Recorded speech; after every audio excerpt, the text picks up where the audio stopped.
নমস্কার বন্ধুরা, তোমাদের রেজাল্ট কবে আউট হতে পারে এই মুহূর্তে সবথেকে বড় খবর কিন্তু পুরোটাই দেখবে, আরও প্রমাণ দেখিয়ে দেবো। তোমাদের মাঠ, সব জায়গার মাঠ কিন্তু তৈরি হয়ে গেছে। অম্বিকনগর বলো, ব্যারাকপুরে তোমরা যে নিউজ পেয়েছিলে যে স্যার একটু খবর নিয়ে দেখুন, আমি খবরটা নিয়েছি এবং পিকচার প্রমাণ সহ এবং কল রেকর্ডিংও আমার বন্ধুরা দিয়ে দেবো, তোমরা দেখে নিও। ঠিক আছে, মাঠ কিন্তু রেডি হয়ে গেছে। আগে স্পোর্টস হয়েছিল ব্যারাকপুরে, তো স্পোর্টসের গ্রাউন্ডটা আবার নতুন করে ঠিক করেছে। ঠিক আছে, সেহেতু মাঠ কবে হবে রেজাল্ট কিন্তু আজকে বা কালকে দেওয়ার খুবই সম্ভাবনা আছে। মাঠ যেহেতু 5 তারিখে, জানুয়ারি 5 তারিখে অফিসিয়ালি ডেট বেরোয়নি, তবে বলছে ওই টার্গেট নিয়ে এগোবে। আমি বলেছিলাম গঙ্গাসাগরের ডিউটির জন্য এফেক্ট পড়তে পারে কি না পারে, তবে অবশ্যই ও এফেক্ট পড়বে না।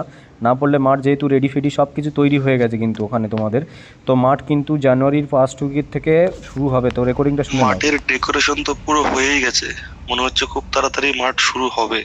এবার এক্সাক্ট ডেট আমি জানি না, কিন্তু মনে হচ্ছে খুব তাড়াতাড়ি শুরু হবে।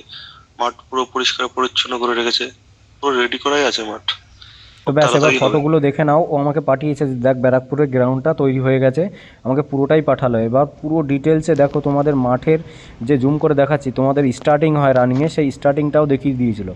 ঠিক আছে, স্টার্টিংটাও ফটো আমি দেখিয়ে দিলাম, ফটোতে জুম করে। এখান থেকে স্টার্ট হবে রান, তোমাদের 200 মিটার ট্র্যাক ব্যারাকপুরে, যেটা ও সকালবেলায় তোমাদের লাইভে আমি এসে বলছিলাম যে আমাকে পাঠিয়েছে, কল করেছিলাম, তোমরা খবর নিতে বললে যেহেতু। অম্বিকনগরেও মাঠ কিন্তু রেডি করছে, রেডি হয়ে গেছে, এটাও পুরো রেডি কমপ্লিট।